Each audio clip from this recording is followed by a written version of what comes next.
A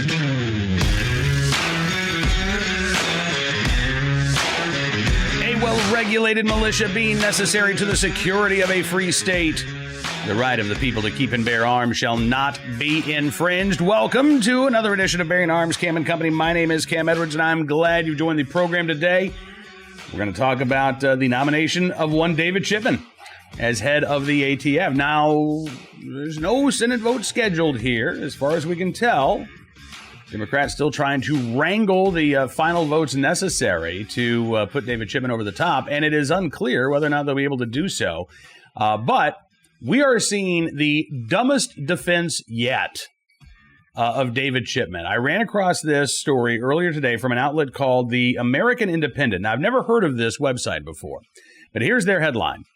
GOP senators opposing Biden's ATF book took tens of thousands of dollars from the gun lobby. And the supporters of David Chipman took tens of thousands of dollars from the gun control lobby. I mean, that's not necessarily surprising. And what the American Independent is actually pointing out here is that all of the Republican members of the Senate Judiciary Committee, and they focus on those 11 members of the Senate Judiciary Committee for some reason or another, are in the back pocket of the gun lobby. That's the allegation anyway, right? All 11 senators, they write, pushing for a second hearing based on the allegations, which have been promoted by the allegations, by the way, that David Chipman, when he was at the Detroit ATF field office, made disparaging remarks about black agents. And not just the allegations, but the actual incontrovertible fact that in the immediate aftermath of the Sandy Hook murders in Newtown, Connecticut in December of 2012, David Chipman appeared on Chinese state-run TV to promote a gun control agenda at a time in which the Chinese government was trying desperately to downplay a mass stabbing of school children that took place in their nation.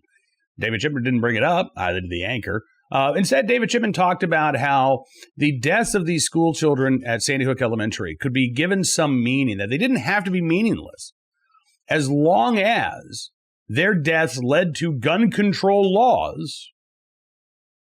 Then those murders could be imbued with some deeper meaning. I mean, I think it's sociopathic, quite honestly, but that's just my opinion. So anyway, those are the allegations that the American Independent is talking about. They say all 11 senators pushing for a second hearing based on those allegations, which have been promoted by the NRA, the National Shooting Sports Foundation, and the Second Amendment Foundation, have received tens of thousands of dollars in campaign contributions by those groups in their last few re-election campaigns.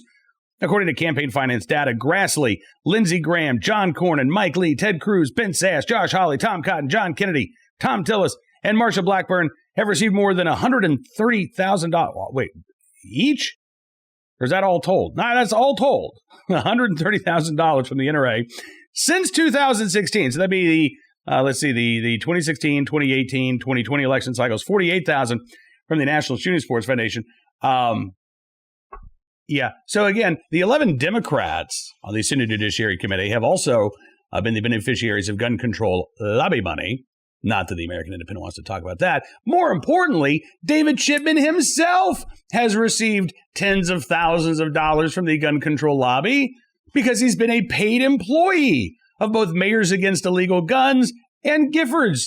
So I'm pretty sure over the past 10 years, David Chipman has raked in more gun control cash than these 11 senators have raked in from the gun lobby. But I was curious about this. Oh, we've got a little bit more of this story here because the American Independent did reach out to several senators and heard back actually from a few of them. So a spokesman for Senator Cruz said in a statement that the senator, quote, has a long history of fighting to preserve and protect our Second Amendment, our U.S. Constitution, including the Second Amendment. They continued, he's argued in support of the Second Amendment well before he became a U.S. senator. Senator Cruz has long said that the incredible part of supporters of the Second Amendment is that they are not just one or two organizations, but millions of Americans standing for freedom beyond just an organization. David Chipman is a partisan anti-gun zealot who has a disdain for gun owners and should not run the ATF. Spokesman for Senator Ben Sasse' office says this isn't rocket science. Nebraska gun owners oppose Chipman, and so does Ben.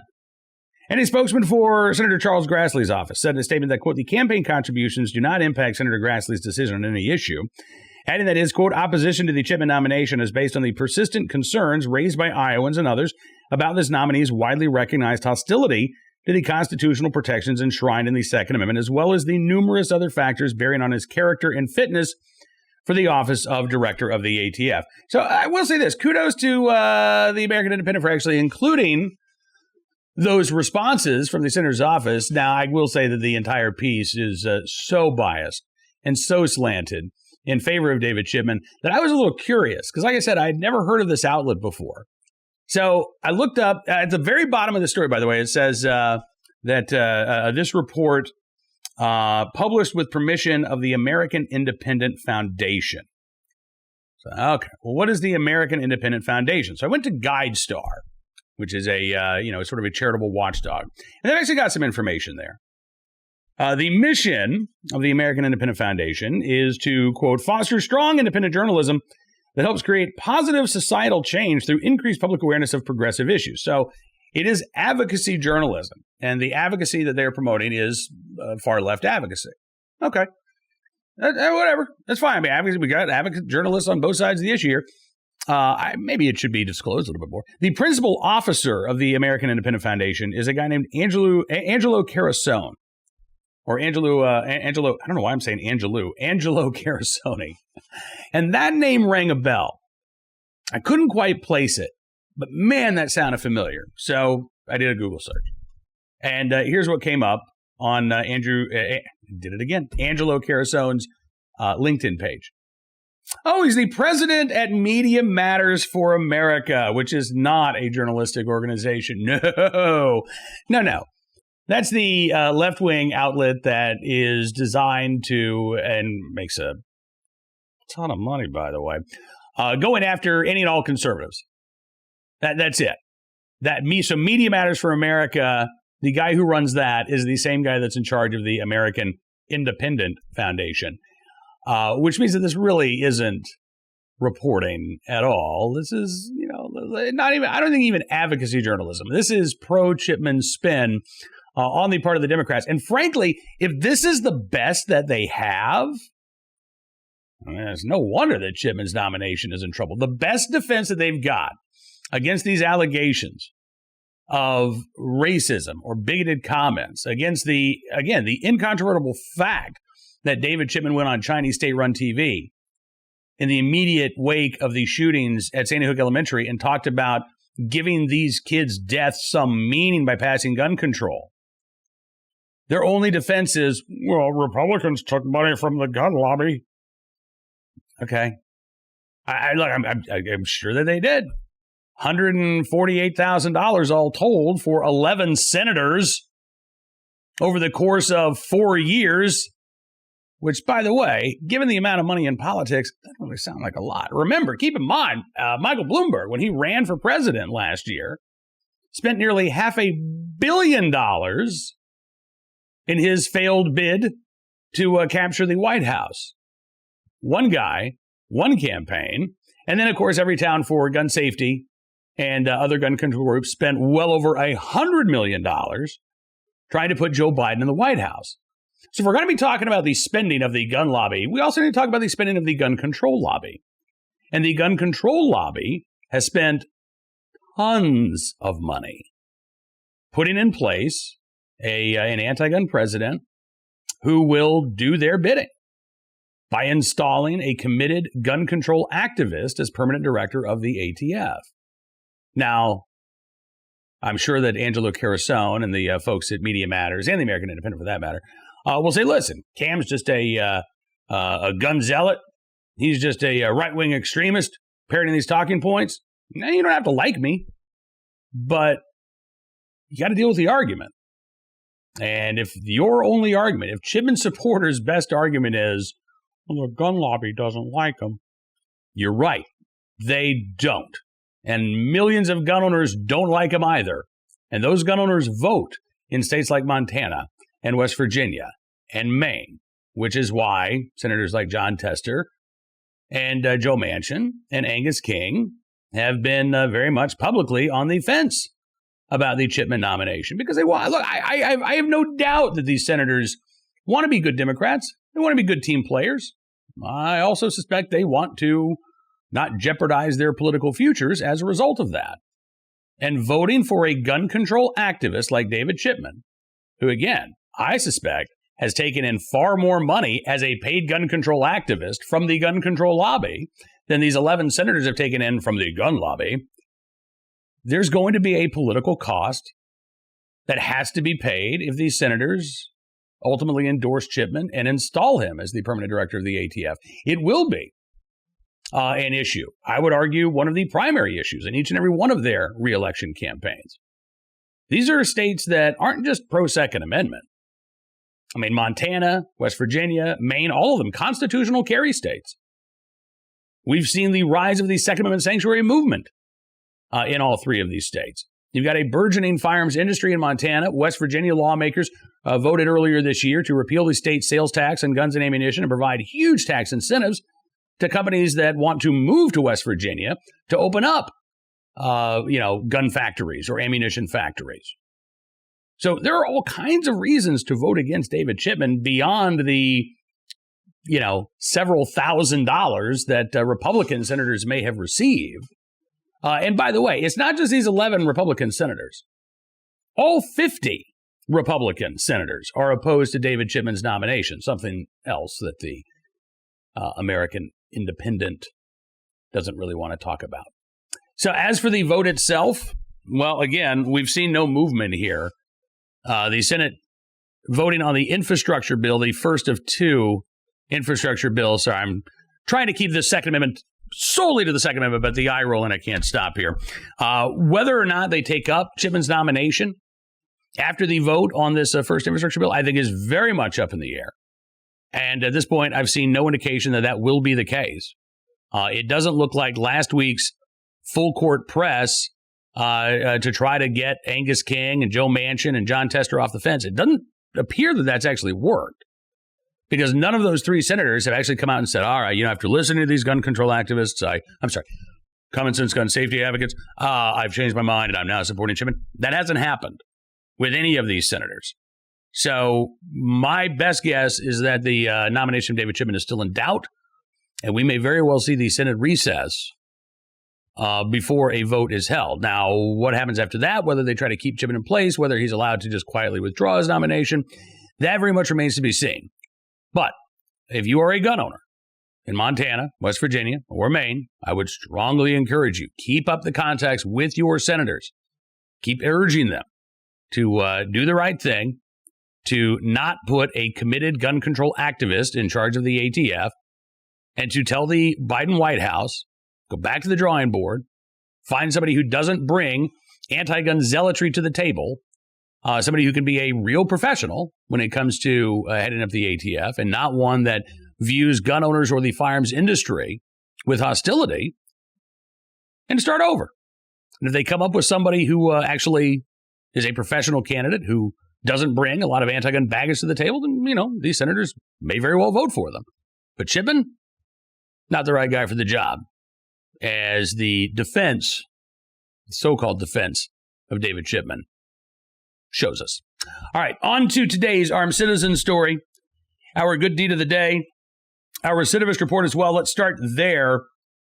Story out of Chicago. Brothers charged in the killing of a Chicago cop on probation for felonies. Yeah, we've heard a lot, from Lori Lightfoot about it. It's the guns, and it's, the gun laws around the country.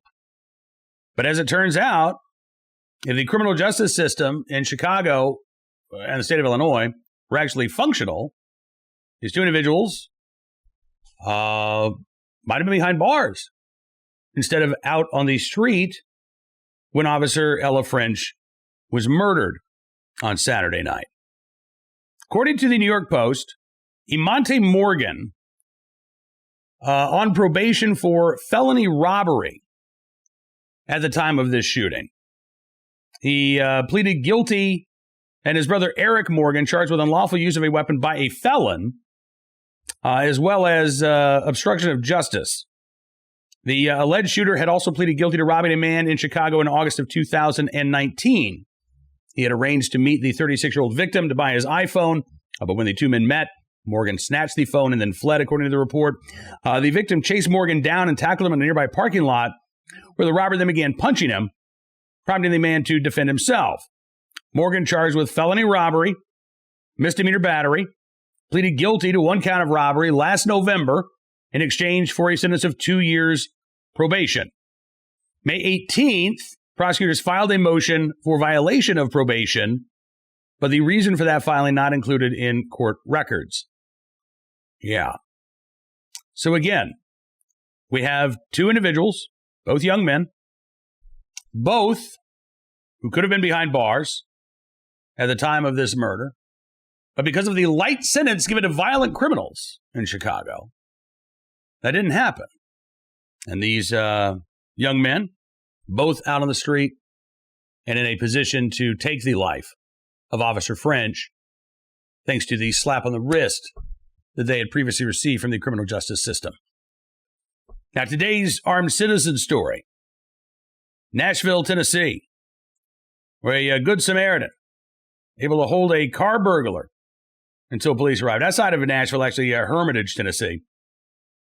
This was a couple days ago. Good Samaritan caught an alleged car burglar. Said he just heard the alarms go off. Car burglar had smashed her window. And the victim said that someone had been breaking into cars in her apartment complex. She said, I was scared. First thing I was thinking, that this is the actual individual. We don't know what he's capable of. So she comes out of her apartment. She's not a gun owner, by the way, but she's a smartphone owner. So she comes out. She's got her camera on her smartphone rolling. So she can, I guess, try to accost this guy or confront him.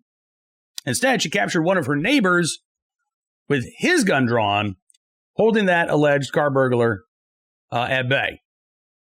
The apartment dweller said they found so much on him. He had a gun. He had other people's phones. He had money. He said, I don't live in this area. I was just walking home, but he had on a bulletproof vest.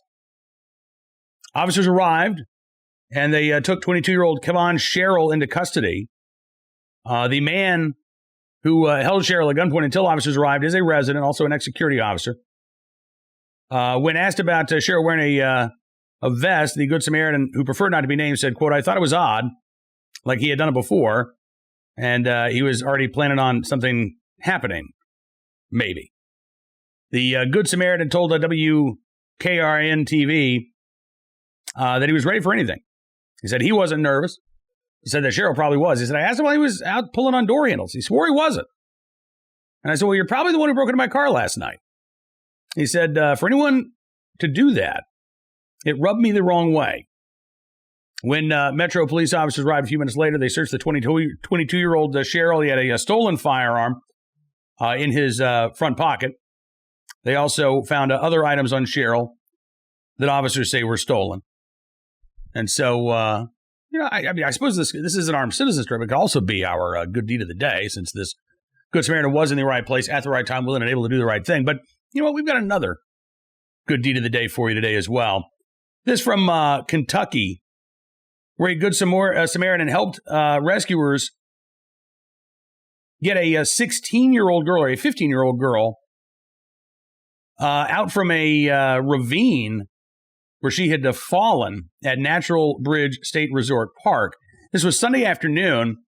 The 15-year-old, who is autistic and is nonverbal, had apparently fallen off of this, not quite a cliff, but pretty close to a cliff. And it actually dropped about 60 feet down this ravine. The Powell County Search and Rescue went out to the area along with the teams from the Wolfe County Search and Rescue, the Powell County Emergency Medical Services, Red Star Wilderness EMS, Park Rangers, the Estill County Rescue Squad, as well as Lee County Search and Rescue. While they were there, another family was hiking the same area of the trail, and David Peck heard Millie's father, heard the young girl's father calling for help, went to see what he could do. He was actually trained as an EMT and had taken a wilderness first responder course about a decade or so ago. He said, if I was in her parents' shoes, I'd want to know that someone's there. Is my daughter okay? And so I think he says that was definitely an important aspect. So he was able to help as well. It took about 5 hours and nearly 40 people. But the young girl was returned to her family. And amazingly, despite falling 60 feet, did not suffer any serious injuries. So for David Peck and all of those first responders able to reunite that teenager with her family, we thank you for your very good deed. Now, that is all the time we've got for you on this edition of Bearing Arms Cam & Company. I want to thank you for being a part of the program, as always. And don't forget, you can become a VIP member of BearingArms.com. All you have to do, just go to the website. Actually, go to BearingArms.com/subscribe. And then you can use the promo code GUNS. You can get 25% off of your VIP membership. That'll give you exclusive analysis, commentary, and more. Got a piece today about the defund the police movement rearing its ugly head again in Minneapolis. Don't want to miss that. And also, when you become a VIP member, you do help support programs like this each and every day. And we really do appreciate all of your support. We'll be back tomorrow with more of the latest Second Amendment news and information. But in the meantime, be sure to check out BearingArms.com throughout the day. And be well, be safe, and be free.